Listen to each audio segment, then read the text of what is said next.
वेङ्कटेशो वासुदेवः प्रद्युम्नो अमितविक्रमः सङ्कर्षणो निरुद्धश्च शेषाद्रिपतिरेव च जनार्दनः पद्मनाभो वेङ्कटाचलवासनः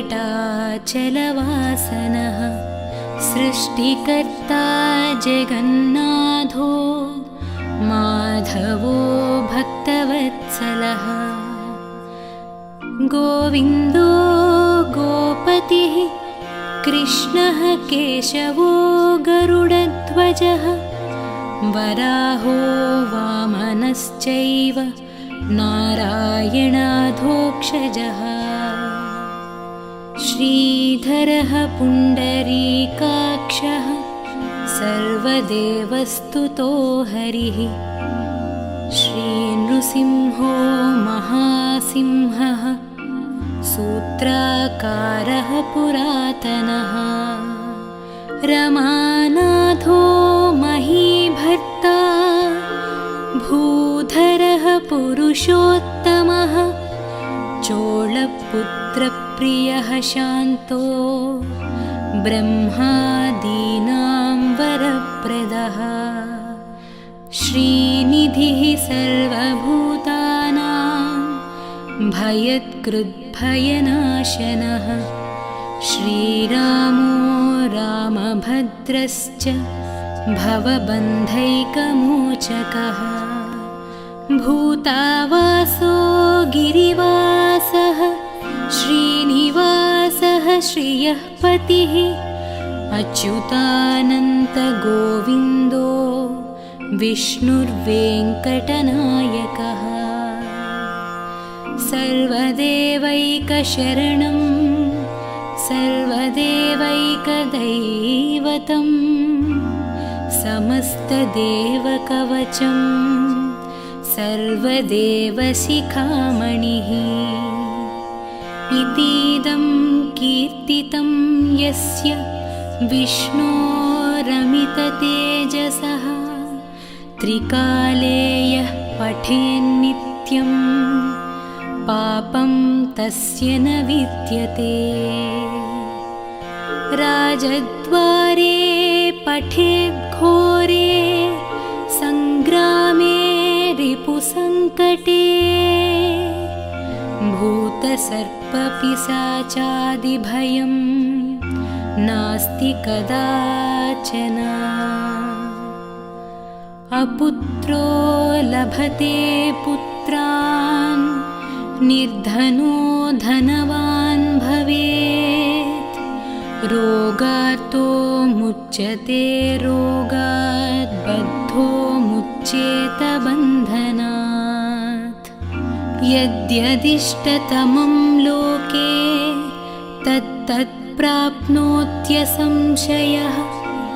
ऐश्वर्यं राजसम्मानं भुक्तिमुक्तिफलप्रदम्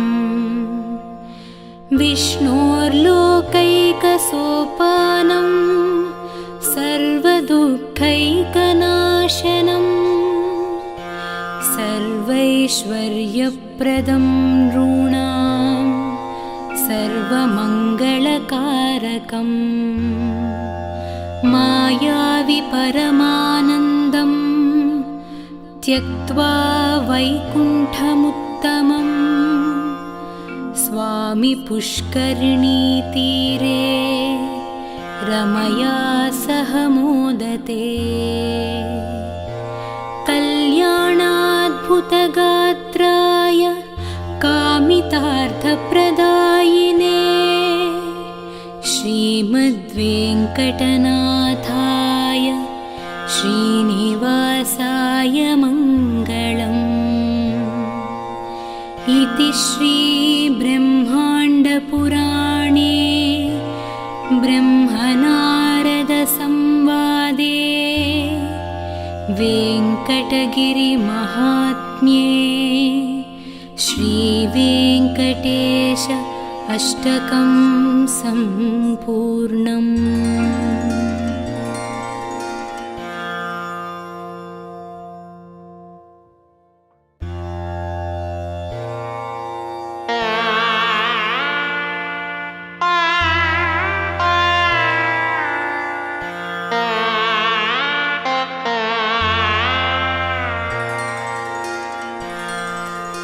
वेङ्कटेशो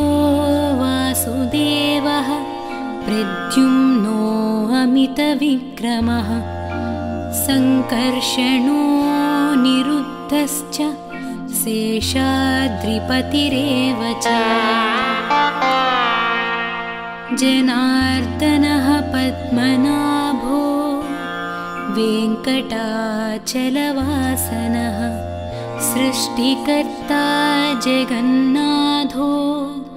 माधवो भक्तवत्सलः गोविन्दो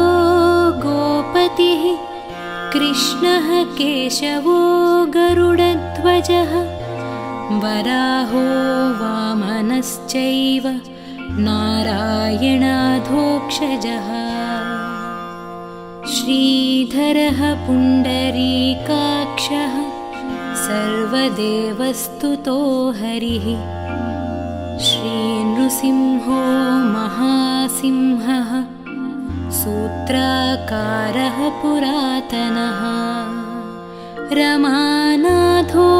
महीभर्ता भूधरः पुरुषोत्तमः चोळपुत्रप्रियः शान्तो ब्रह्मादीनां वरप्रदः श्रीनिधिः सर्वभूतानां भयत्कृद्भयनाशनः श्रीरामो रामभद्रश्च भवबन्धैकमोचकः भूतावासो गिरिवासः श्रीनिवासः श्रियः पतिः अच्युतानन्तगोविन्दो विष्णुर्वेङ्कटनायकः सर्वदेवैकशरणं सर्वदेवैकदैवतं समस्तदेवकवचं सर्वदेवशिखामणिः इतीदं कीर्तितं यस्य विष्णोरमिततेजसः त्रिकाले यः पठेन्नित्यं पापं तस्य न विद्यते राजद्वारे पठेद्घोरे सङ्ग्रामे रिपुसङ्कटे भूतसर्पपिशाचादिभयं नास्ति कदाचन अपुत्रो लभते पुत्रान् निर्धनो धनवान् भवेत् रोगार्तो मुच्यते रोगात् बद्धो मुच्येत बन्धनात् यद्यदिष्टतमं लोके तत्तत् प्राप्नोत्यसंशयः ऐश्वर्यं राजसम्मानं भुक्तिमुक्तिफलप्रदम् विष्णोर्लोकैकसोपानं सर्वदुःखैकनाशनं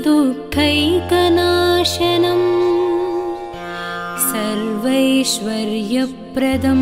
नॄणां सर्वमङ्गलकारकम्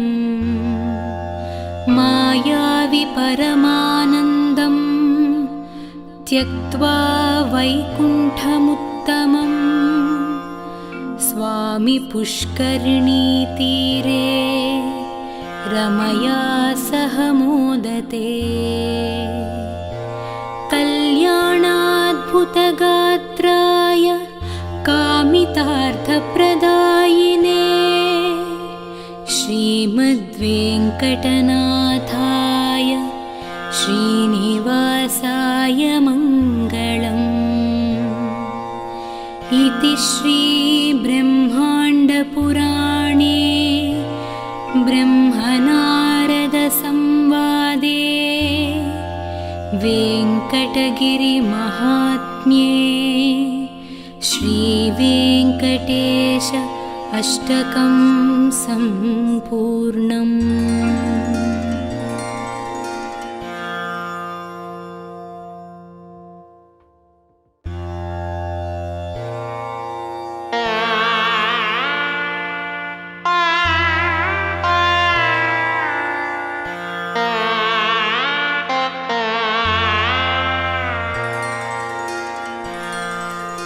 वेङ्कटेशो वासुदेवः प्रद्युम्नो अमितविक्रमः सङ्कर्षणो निरुद्धश्च शेषाद्रिपतिरेव च जनार्दनः पद्मनाभो वेङ्कटाचलवासनः सृष्टिकर्ता जगन्नाथो माधवो भक्तवत्सलः गोविन्दो गोपतिः कृष्णः केशवो गरुडध्वजः वराहो वामनश्चैव नारायणाधोक्षजः श्रीधरः पुण्डरीकाक्षः सर्वदेवस्तुतो हरिः श्रीनृसिंहो महासिंहः सूत्राकारः पुरातनः रमानाथो महीभर्ता भूधरः पुरुषोत्तमः चोळपुत्रप्रियः शान्तो ब्रह्मादीनां वरप्रदः श्रीनिधिः सर्वभूतानां भयत्कृद्भयनाशनः श्रीरामो रामभद्रश्च भवबन्धैकमोचकः भूतावासो गिरिवासः श्रीनिवासः श्रियः पतिः अच्युतानन्तगोविन्दो विष्णुर्वेङ्कटनायकः सर्वदेवैकशरणं सर्वदेवैकदैवतं समस्तदेवकवचं सर्वदेवशिखामणिः इतीदं कीर्तितं यस्य विष्णोरमिततेजसः त्रिकाले यः पठेन्नित्यं पापं तस्य न विद्यते राजद्वारे पठेद्घोरे सङ्ग्रामे रिपुसङ्कटे भूतसर्पपिशाचादिभयं नास्ति कदाचन अपुत्रो लभते पुत्रान् निर्धनो धनवान् भवेत् रोगार्तो मुच्यते रोगात् बद्धो मुच्येत बन्धनात् यद्यदिष्टतमं लोके तत्तत् प्राप्नोत्यसंशयः ऐश्वर्यं राजसम्मानं भुक्तिमुक्तिफलप्रदम् विष्णोर्लोकैकसोपानं सर्वदुःखैकनाशनं सर्वैश्वर्यप्रदं नॄणां सर्वमङ्गलकारकम् मायावि परमानन्दं त्यक्त्वा वैकुण्ठमुत्तमम् स्वामि पुष्करिणीतीरे रमया सह मोदते कल्याणाद्भुतगात्राय कामितार्थप्रदायिने श्रीमद्वेङ्कटनाथाय श्रीनिवासाय मङ्गलम् इति श्रीब्रह्माण्डपुराणे ब्रह्मनारदसंवादे वेङ्कटगिरिमहात्म्ये श्रीवेङ्कटेश अष्टकं सम्पूर्णम्।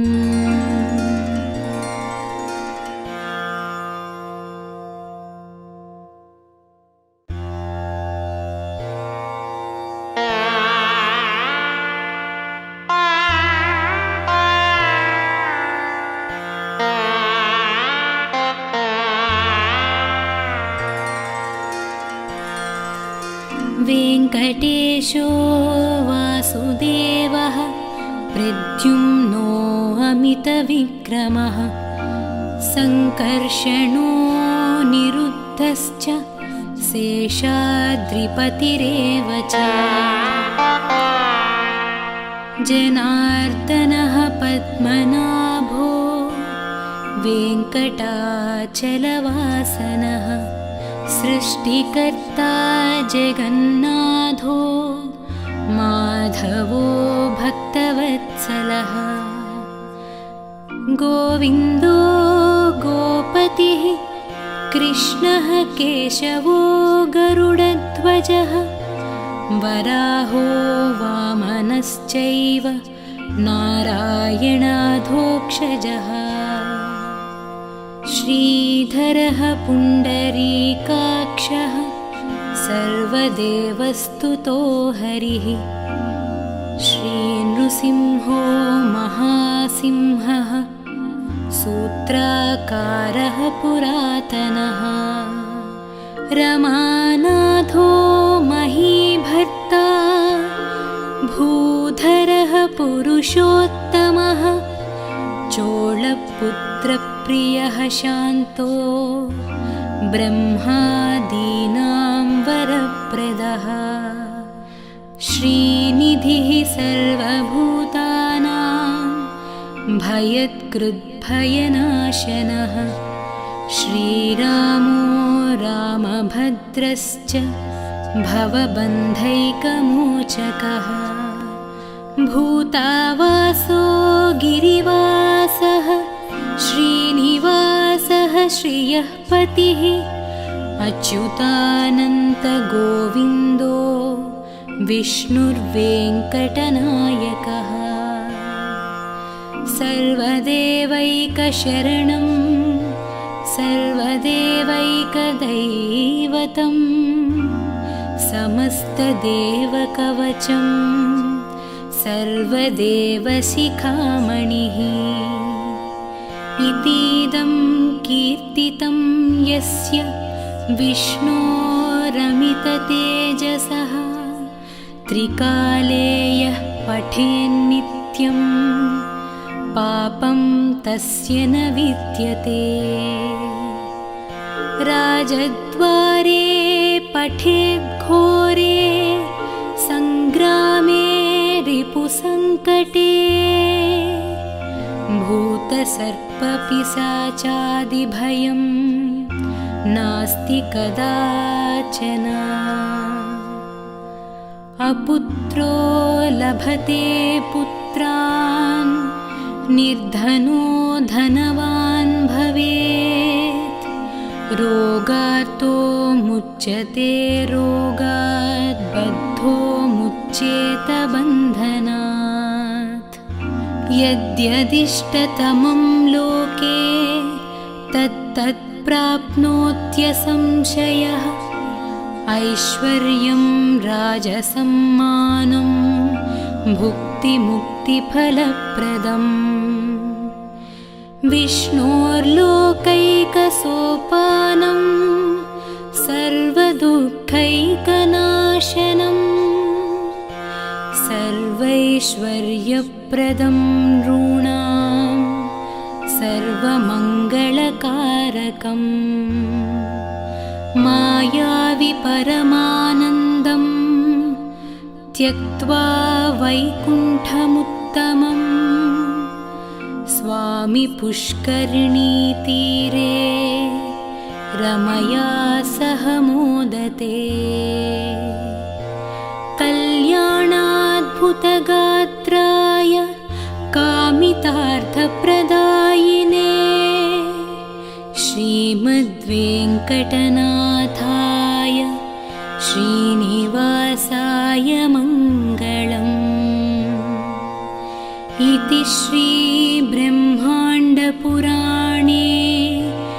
ब्रह्मनारदसंवादे वेङ्कटगिरिमहात्म्ये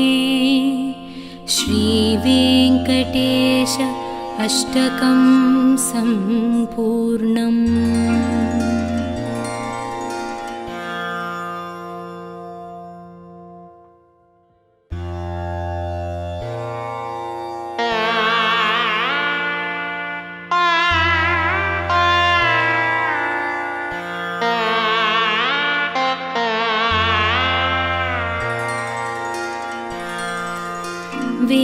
वेङ्कटेशो वासुदेवः प्रद्युम्नो अमितविक्रमः सङ्कर्षणो निरुद्धश्च शेषाद्रिपतिरेव च जनार्दनः पद्मनाभो वेङ्कटाचलवासनः सृष्टिकर्ता जगन्नाथो माधवो भक्तवत्सलः गोविन्दो गोपतिः कृष्णः केशवो गरुडध्वजः वराहो वामनश्चैव नारायणाधोक्षजः श्रीधरः पुण्डरीकाक्षः सर्वदेवस्तुतो हरिः श्रीनृसिंहो महासिंहः सूत्राकारः पुरातनः रमानाथो महीभर्ता भूधरः पुरुषोत्तमः चोळपुत्रप्रियः शान्तो ब्रह्मादीनां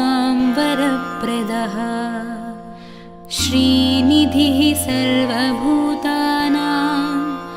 भयत्कृद्भयनाशनः श्रीरामो रामभद्रश्च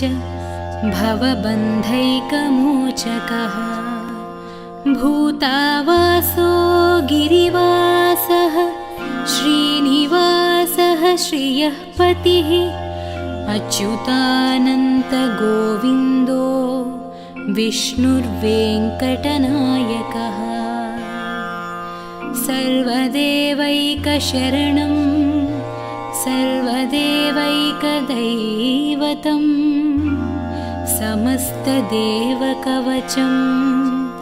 सर्वदेवशिखामणिः इतीदं कीर्तितं यस्य विष्णोरमिततेजसः त्रिकाले यः पठेन्नित्यं पापं तस्य न विद्यते राजद्वारे पठेद्घोरे सङ्ग्रामे रिपुसङ्कटे भूतसर्पपिशाचादिभयं नास्ति कदाचन अपुत्रो लभते पुत्रान् निर्धनो धनवान् भवेत् रोगार्तो मुच्यते रोगात् बद्धो मुच्येत बन्धनात् यद्यदिष्टतमं लोके तत्तत् प्राप्नोत्यसंशयः ऐश्वर्यं राजसम्मानं भुक्तिमुक्तिफलप्रदम्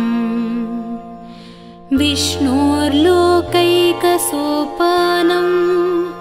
सर्वदुःखैकनाशनं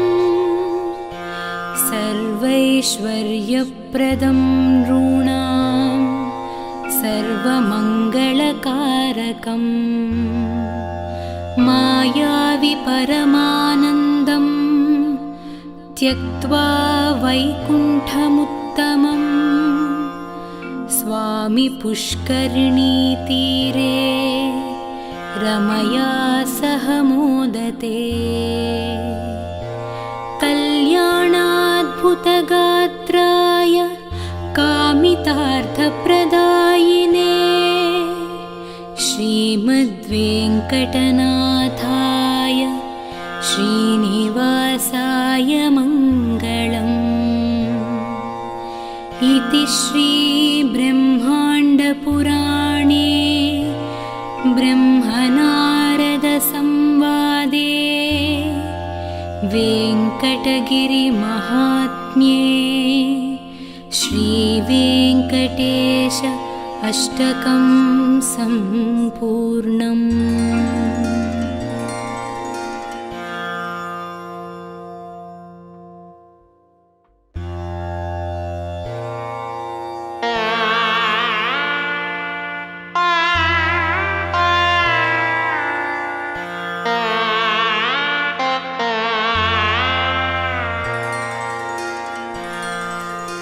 वेङ्कटेशो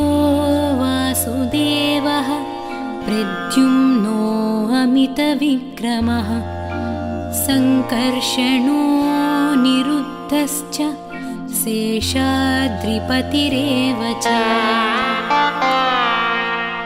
जनार्दनः पद्मनाभो वेङ्कटाचलवासनः सृष्टिकर्ता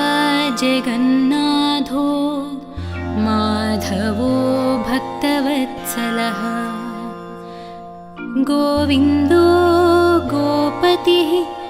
कृष्णः केशवो गरुडध्वजः वराहो वामनश्चैव नारायणाधोक्षजः श्रीधरः पुण्डरीकाक्षः सर्वदेवस्तुतो हरिः श्रीनृसिंहो महासिंहः सूत्राकारः पुरातनः रमानाथो महीभर्ता भूधरः पुरुषोत्तमः चोळपुत्रप्रियः शान्तो ब्रह्मादीनां वरप्रदः श्रीनिधिः सर्वभूतानां भयत्कृद्भयनाशनः श्रीरामो रामभद्रश्च भवबन्धैकमोचकः भूतावासो गिरिवासः श्रीनिवासः श्रियः पतिः अच्युतानन्तगोविन्दो विष्णुर्वेङ्कटनायकः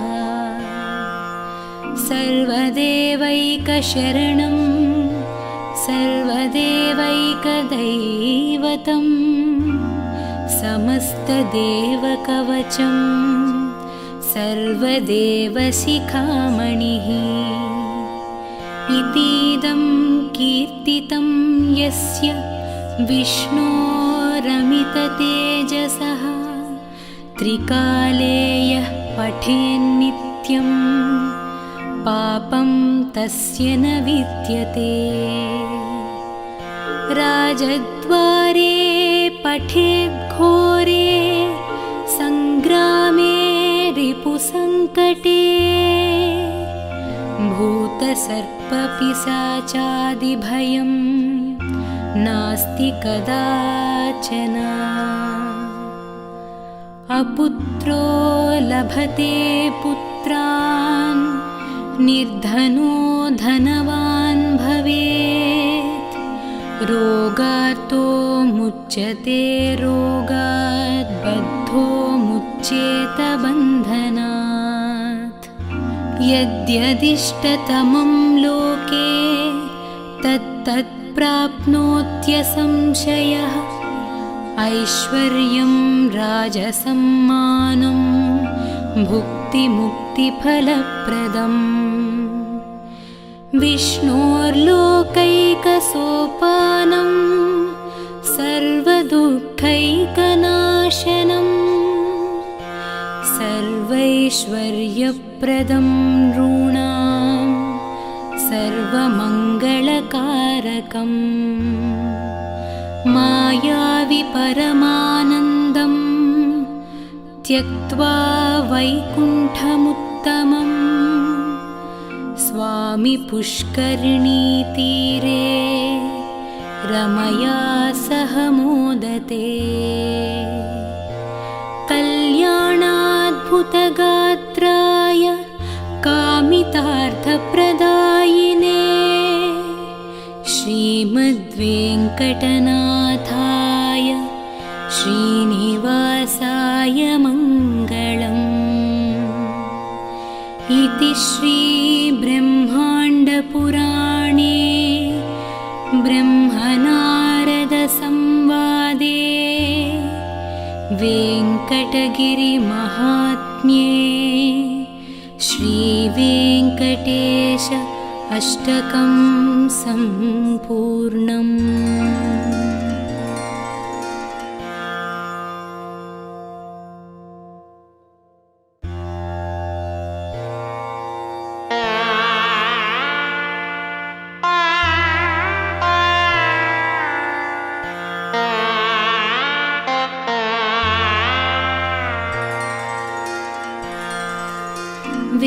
वेङ्कटेशो वासुदेवः प्रद्युम्नो अमितविक्रमः सङ्कर्षणो निरुद्धश्च शेषाद्रिपतिरेव च जनार्दनः पद्मनाभो वेङ्कटाचलवासनः सृष्टिकर्ता जगन्नाथो माधवो भक्तवत्सलः गोविन्दो गोपतिः कृष्णः केशवो गरुडध्वजः वराहो वामनश्चैव नारायणाधोक्षजः श्रीधरः पुण्डरीकाक्षः सर्वदेवस्तुतो हरिः श्रीनृसिंहो महासिंहः सूत्राकारः पुरातनः रमानाथो महीभर्ता भूधरः पुरुषोत्तमः चोळपुत्रप्रियः शान्तो ब्रह्मादीनां वरप्रदः श्रीनिधिः सर्वभूतानां भयत्कृद्भयनाशनः श्रीरामो रामभद्रश्च भवबन्धैकमोचकः भूतावासो गिरिवासः श्रीनिवासः श्रियः पतिः अच्युतानन्तगोविन्दो विष्णुर्वेङ्कटनायकः सर्वदेवैकशरणं सर्वदेवैकदैवतं समस्तदेवकवचं सर्वदेवशिखामणिः इतीदं कीर्तितं यस्य विष्णोरमिततेजसः त्रिकाले यः पठेन्नित्यं पापं तस्य न विद्यते राजद्वारे पठेद्घोरे सङ्ग्रामे रिपुसङ्कटे भूतसर्पपिशाचादिभयं नास्ति कदाचन अपुत्रो लभते पुत्रान् निर्धनो धनवान् भवेत् रोगार्तो मुच्यते रोगात् बद्धो मुच्येत बन्धनात् यद्यदिष्टतमं लोके तत्तत् प्राप्नोत्यसंशयः ऐश्वर्यं राजसम्मानं भुक्तिमुक्तिफलप्रदम् विष्णोर्लोकैकसोपानं सर्वदुःखैकनाशनं सर्वैश्वर्यप्रदं नॄणां सर्वमङ्गलकारकम् मायावि परमानन्दं त्यक्त्वा वैकुण्ठमुत्तमं स्वामि पुष्करिणीतीरे रमया सह मोदते कल्याणाद्भुतगात्राय कामितार्थप्रदायिने श्रीमद्वेङ्कटनाथाय श्रीनिवासाय मङ्गलम् इति श्रीब्रह्माण्डपुराणे ब्रह्मनारदसंवादे वेङ्कटगिरिमहात्म्ये श्रीवेङ्कटेश अष्टकं सम्पूर्णम्।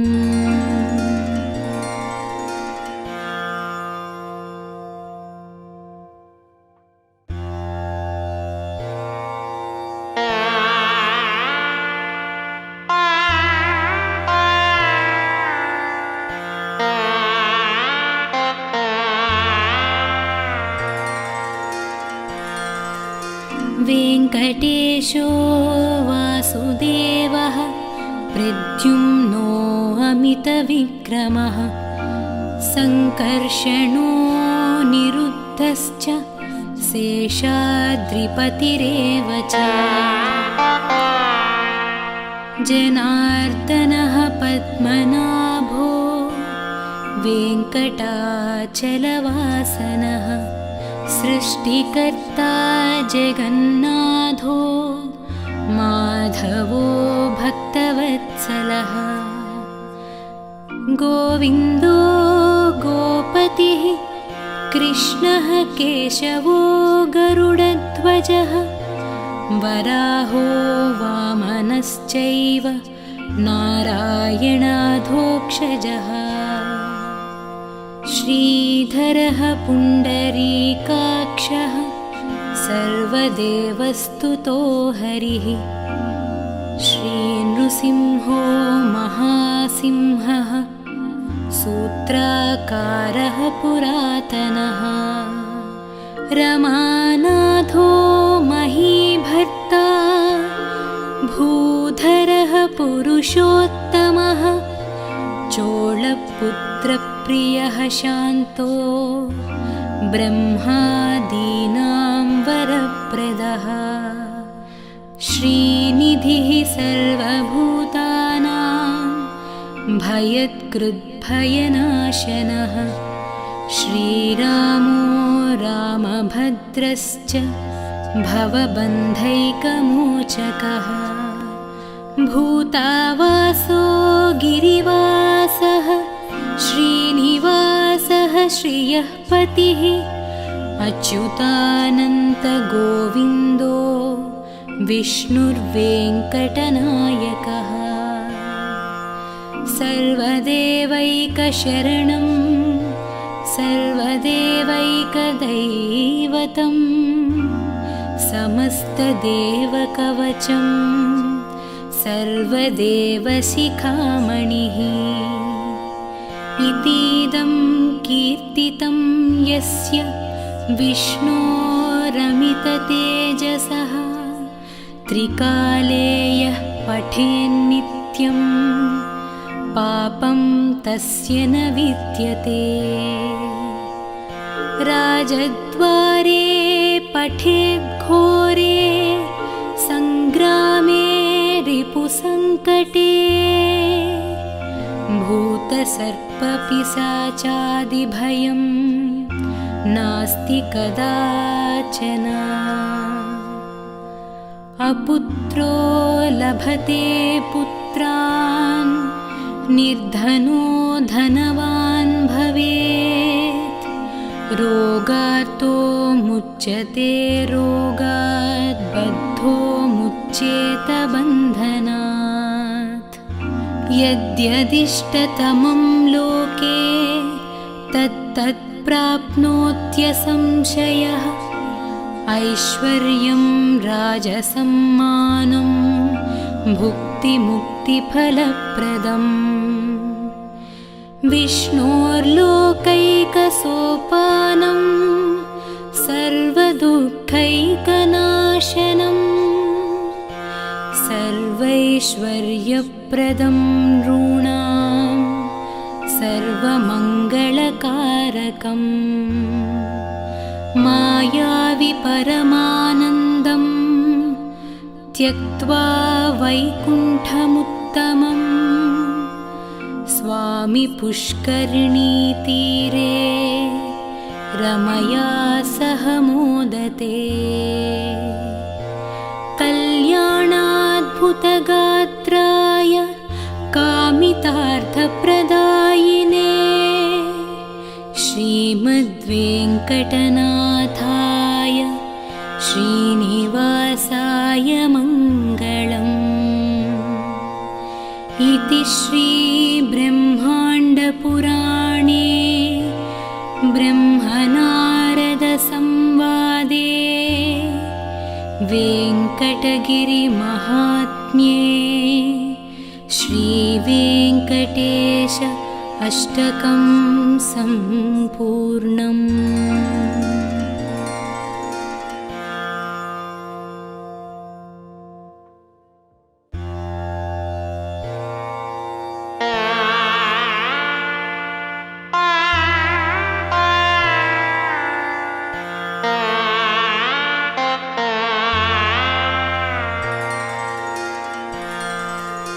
वेङ्कटेशो वासुदेवः प्रद्युम्नो अमितविक्रमः सङ्कर्षणो निरुद्धश्च शेषाद्रिपतिरेव च जनार्दनः पद्मनाभो वेङ्कटाचलवासनः सृष्टिकर्ता जगन्नाथो माधवो भक्तवत्सलः गोविन्दो गोपतिः कृष्णः केशवो गरुडध्वजः वराहो वामनश्चैव नारायणाधोक्षजः श्रीधरः पुण्डरीकाक्षः सर्वदेवस्तुतो हरिः श्रीनृसिंहो महासिंहः सूत्राकारः पुरातनः रमानाथो महीभर्ता भूधरः पुरुषोत्तमः चोळपुत्रप्रियः शान्तो ब्रह्मादीनां वरप्रदः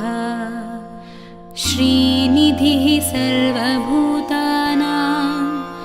भयत्कृद्भयनाशनः श्रीरामो रामभद्रश्च भवबन्धैकमोचकः भूतावासो गिरिवासः श्रीनिवासः श्रियः पतिः अच्युतानन्तगोविन्दो विष्णुर्वेङ्कटनायकः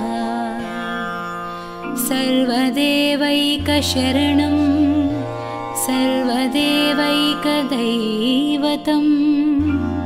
समस्तदेवकवचं सर्वदेवशिखामणिः इतीदं कीर्तितं यस्य विष्णोरमिततेजसः त्रिकाले यः पठेन्नित्यं पापं तस्य न विद्यते राजद्वारे पठेद्घोरे सङ्ग्रामे रिपुसङ्कटे भूतसर्पपिशाचादिभयं नास्ति कदाचन अपुत्रो लभते पुत्रान् निर्धनो धनवान् भवेत् रोगार्तो मुच्यते रोगात् बद्धो मुच्येत बन्धनात् यद्यदिष्टतमं लोके तत्तत् प्राप्नोत्यसंशयः ऐश्वर्यं राजसम्मानं भुक्तिमुक्तिफलप्रदम् विष्णोर्लोकैकसोपानं सर्वदुःखैकनाशनं सर्वैश्वर्यप्रदं नॄणां सर्वमङ्गलकारकम्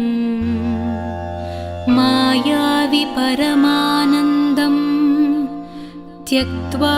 वैकुण्ठमुत्तमम्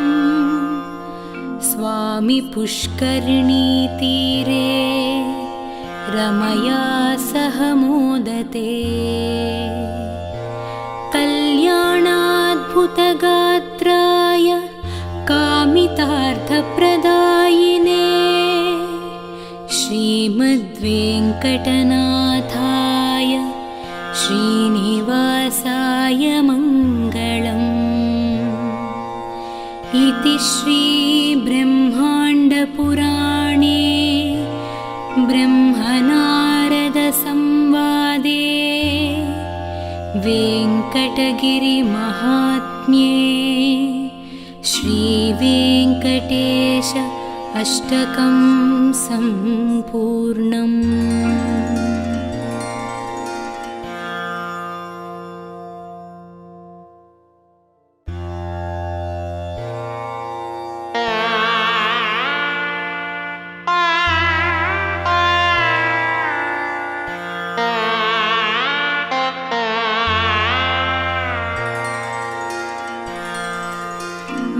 वेङ्कटेशो वासुदेवः प्रद्युम्नो अमितविक्रमः सङ्कर्षणो निरुद्धश्च शेषाद्रिपतिरेव च जनार्दनः पद्मनाभो वेङ्कटाचलवासनः सृष्टिकर्ता जगन्नाथो माधवो भक्तवत्सलः गोविन्दो गोपतिः कृष्णः केशवो गरुडध्वजः वराहो वामनश्चैव नारायणाधोक्षजः श्रीधरः पुण्डरीकाक्षः सर्वदेवस्तुतो हरिः श्रीनृसिंहो महासिंहः सूत्राकारः पुरातनः रमानाथो महीभर्ता भूधरः पुरुषोत्तमः चोळपुत्रप्रियः शान्तो ब्रह्मादीनां वरप्रदः श्रीनिधिः सर्वभूतानां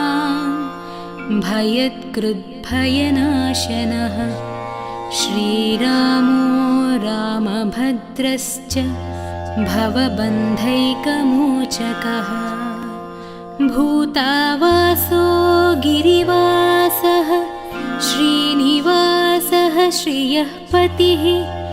अच्युतानन्तगोविन्दो विष्णुर्वेङ्कटनायकः सर्वदेवैकशरणं सर्वदेवैकदैवतं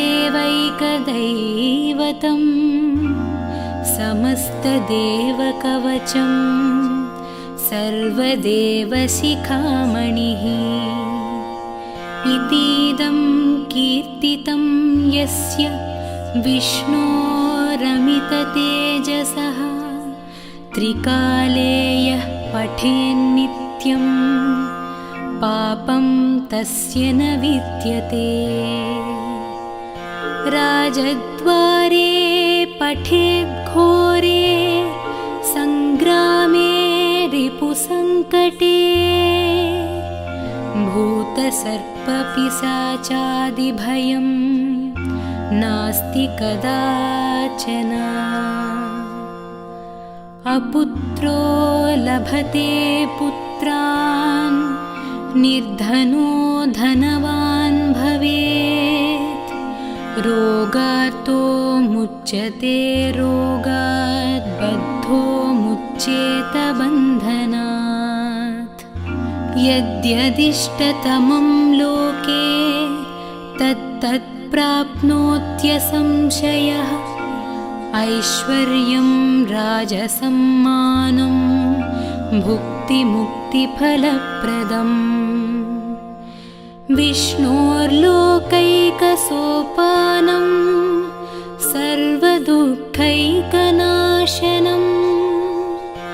सर्वैश्वर्यप्रदं नॄणां सर्वमङ्गलकारकम् मायावि परमानन्दं त्यक्त्वा वैकुण्ठमुत्तमं स्वामि पुष्करिणीतीरे रमया सह मोदते कल्याणाद्भुतगात्राय कामितार्थप्रदायिने श्रीमद्वेङ्कटनाथाय श्रीनिवासाय मङ्गलम् इति श्रीब्रह्माण्डपुराणे ब्रह्मनारदसंवादे वेङ्कटगिरिमहात्म्ये श्रीवेङ्कटेश अष्टकं सम्पूर्णम्।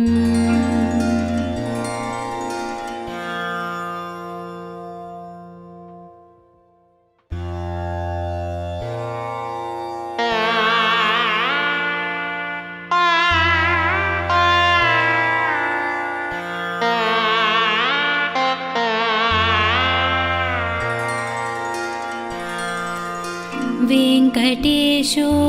वासुदेवः प्रद्युम्नो अमितविक्रमः सङ्कर्षणो निरुद्धश्च शेषाद्रिपतिरेव च जनार्दनः पद्मनाभो वेङ्कटाचलवासनः सृष्टिकर्ता जगन्नाथो माधवो भक्तवत्सलः गोविन्दो गोपतिः कृष्णः केशवो गरुडध्वजः वराहो वामनश्चैव नारायणाधोक्षजः श्रीधरः पुण्डरीकाक्षः सर्वदेवस्तुतो हरिः श्रीनृसिंहो महासिंहः सूत्राकारः पुरातनः रमानाथो महीभर्ता भूधरः पुरुषोत्तमः चोळपुत्रप्रियः शान्तो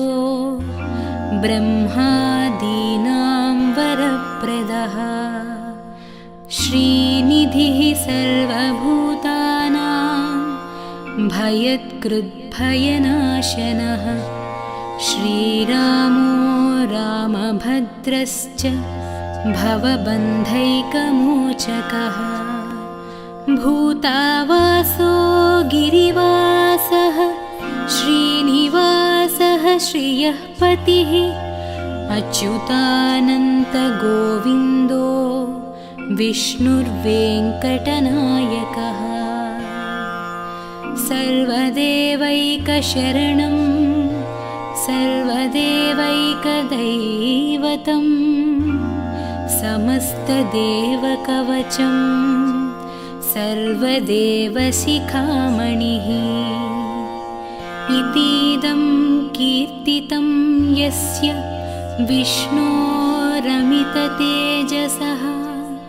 त्रिकाले यः पठेन्नित्यं पापं तस्य न विद्यते राजद्वारे पठेद्घोरे सङ्ग्रामे रिपुसङ्कटे भूतसर्पपिशाचादिभयं नास्ति कदाचन अपुत्रो लभते पुत्रान् निर्धनो धनवान् भवेत् रोगार्तो मुच्यते रोगात् बद्धो मुच्येत बन्धनात् यद्यदिष्टतमं लोके तत्तत् प्राप्नोत्यसंशयः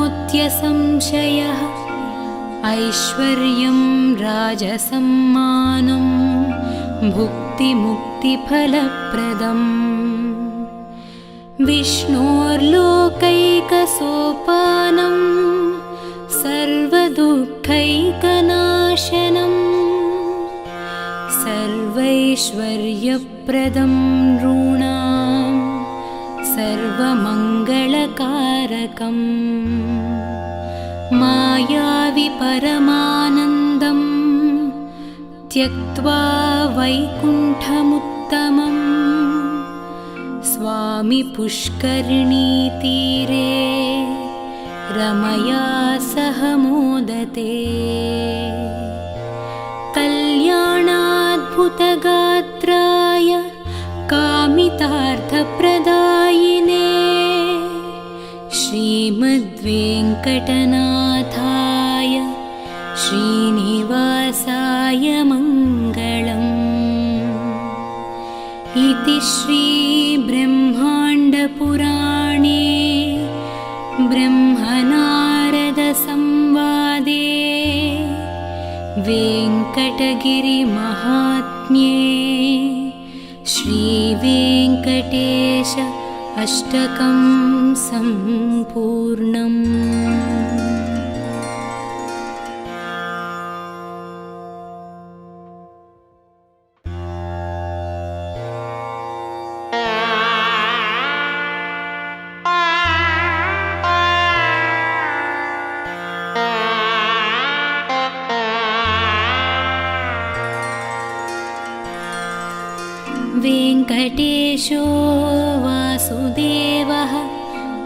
प्रद्युम्नो अमितविक्रमः सङ्कर्षणो निरुद्धश्च शेषाद्रिपतिरेव च जनार्दनः पद्मनाभो वेङ्कटाचलवासनः सृष्टिकर्ता जगन्नाथो माधवो भक्तवत्सलः गोविन्दो गोपतिः कृष्णः केशवो गरुडध्वजः वराहो वामनश्चैव नारायणाधोक्षजः श्रीधरः पुण्डरीकाक्षः सर्वदेवस्तुतो हरिः श्रीनृसिंहो महासिंहः सूत्राकारः पुरातनः रमानाथो महीभर्ता भूधरः पुरुषोत्तमः चोळपुत्रप्रियः शान्तो ब्रह्मादीनां वरप्रदः श्रीनिधिः सर्वभूतानां भयत्कृद्भयनाशनः श्रीरामो रामभद्रश्च भवबन्धैकमोचकः भूतावासो गिरिवासः श्रीनिवासः श्रियः पतिः अच्युतानन्तगोविन्दो विष्णुर्वेङ्कटनायकः सर्वदेवैकशरणं सर्वदेवैकदैवतं समस्तदेवकवचं सर्वदेवशिखामणिः इतीदं कीर्तितं यस्य विष्णोरमिततेजसः त्रिकाले यः पठेन्नित्यं पापं तस्य न विद्यते राजद्वारे पठेद्घोरे सङ्ग्रामे रिपुसङ्कटे भूतसर्पपिशाचादिभयं नास्ति कदाचन अपुत्रो लभते पुत्रान् निर्धनो धनवान् भवेत् रोगार्तो मुच्यते रोगात् बद्धो मुच्येत बन्धनात् यद्यदिष्टतमं लोके तत्तत् प्राप्नोत्यसंशयः ऐश्वर्यं राजसम्मानं भुक्तिमुक्तिफलप्रदम् विष्णोर्लोकैकसोपानं सर्वदुःखैकनाशनं सर्वैश्वर्यप्रदं नॄणां सर्वमङ्गलकारकम् मायावि परमानन्दं त्यक्त्वा वैकुण्ठमुत्तमम् स्वामि पुष्करिणीतीरे रमया सह मोदते कल्याणाद्भुतगात्राय कामितार्थप्रदायिने श्रीमद्वेङ्कटनाथाय श्रीनिवासाय मङ्गलम्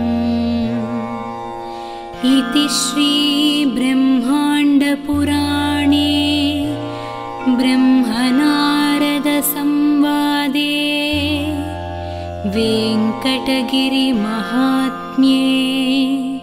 श्रीवेङ्कटेश अष्टकं सम्पूर्णम्।